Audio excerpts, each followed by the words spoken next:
Hello అండి, welcome back to my channel Dil cooking and tips. ఈరోజు వీడియోలో కోల్డ్ కాఫీని ఎలా తయారు చేయాలో చూపించబోతున్నాను. ఇది నార్మల్ కోల్డ్ కాఫీ కాదండోయ్, summer special Oreo cold coffee. పిల్లలకైతే ఇది తెగ నచ్చేస్తుంది.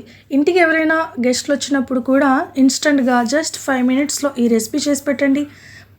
ఇదేంటండి బాబు ఇంత టేస్టీగా ఉంది, ఏం వేసి చేశారు అని మిమ్మల్ని అడగడం ఖాయం. అంత టేస్టీగా ఉంటుంది ఈ ఓరియో కోల్డ్ కాఫీ. సో ఇంకా లేట్ చేయకుండా దీన్ని ఎలా తయారు చేయాలి ఏంటి అనేది ప్రాసెస్లోకి వెళ్ళే ముందు వీడియోని అయితే ఎక్కడా కూడా స్కిప్ చేయకుండా లాస్ట్ వరకు చూడండి. ముందుగా ఒక మిక్సీ జార్ తీసుకుని అందులోకి 2 నుంచి 3 ఓరియో బిస్కెట్లను అయితే వేసుకోవాలి. తర్వాత ఇందులోకి అరకప్పు పాలు వేసుకొని మెత్తని పేస్ట్ లాగా గ్రైండ్ చేసుకోవాలి. సో ఈ వీడియోలో చూపిస్తున్నాను చూడండి, ఈ విధంగా గ్రైండ్ చేసుకుంటే సరిపోతుంది. ఆ తర్వాత ఒక గాజు గ్లాస్ని తీసుకొని అందులోకి ఈ పేస్ట్ అంతటిని కూడా ట్రాన్స్ఫర్ చేసుకోవాలి. తర్వాత మూత పెట్టేసి పక్కన పెట్టేసుకోవాలి. ఇప్పుడు ఏదైనా చిన్న జ్యూస్ బాటిల్ని తీసుకోవాలి. తర్వాత ఇందులోకి 10 రూపాయల బ్రూ ప్యాకెట్ ఉంటుంది కదా కాఫీ పౌడర్, సో దాన్ని 1/2 ప్యాకెట్ వరకు ఈ బాటిల్లోకి వేసుకోవాలి. తర్వాత ఇందులోకి 4 టీ స్పూన్ల వరకు చక్కెరని అయితే వేసుకోవాలండి. సో డైరెక్ట్గా బాటిల్లో చక్కెర వేసుకోవడం చాలా కష్టంగా ఉందని చెప్పేసి నేను ఇలా పేపర్ సహాయంతో ఇక్కడ చక్కెరని అయితే వేసుకుంటున్నాను. అయినా కూడా చక్కెర అక్కడక్కడ కొంచెంగా కింద పడిపోయిందండి. సో ఇలా చక్కెరని వేసుకున్న తర్వాత 20 నుంచి 30 ml వరకు వేడి నీటిని అయితే వేసుకోవాలి.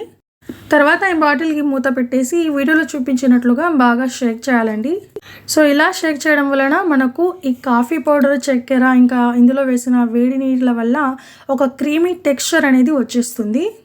సో వీడియోలో అయితే క్లియర్గా చూపిస్తున్నాను చూడండి ఎలాంటి క్రీమీ టెక్స్చర్ వచ్చిందో. తర్వాత ఈ బాటిల్కి కూడా మూత పెట్టేసి పక్కన పెట్టేసుకోవాలి. ఇప్పుడు మనం ముందుగా రెడీ చేసి పెట్టుకున్న బిస్కెట్స్ పేస్ట్ వేసుకున్న గ్లాస్లోకి 2 ఐస్ క్యూబ్లను అయితే వేసుకోవాలి.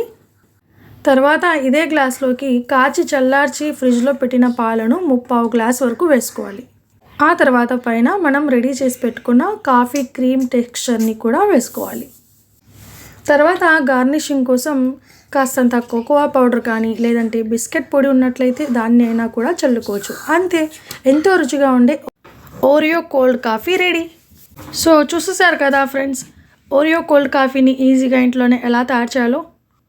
దీన్ని ఒకసారి మీ పిల్లలకు చేసి పెట్టండి, చాలా చాలా ఇష్టంగా తాగేస్తారు, అలాగే హ్యాపీగా కూడా ఫీల్ అవుతారు. మీ ఇంటికి ఎవరైనా గెస్ట్లు వచ్చినప్పుడు అయినా కూడా ఇలా ట్రై చేసి చూడండి, తప్పకుండా వాళ్ళకు కూడా ఈ రెసిపీ నచ్చేస్తుంది. అయితే మరి మీకు ఈ రెసిపీ నచ్చిందా? అయితే లైక్ చేయండి, మీ ఫ్రెండ్స్ అండ్ ఫ్యామిలీ మెంబర్స్తో షేర్ చేయండి. అలాగే ఇలాంటివి ఇంకెన్నో ఇంట్రెస్టింగ్ రెసిపీస్ కోసం నా ఛానల్ని సబ్స్క్రైబ్ చేసుకోండి. పక్కన ఉన్న బెల్ ఐకాన్లో ఆల్ అనే సింబల్ పైన క్లిక్ చేయండి. అప్పుడు ఇలాంటివి ఇంకెన్నో రెసిపీస్ మీ దాకా రీచ్ అవుతాయి. Thank you so much for watching my video.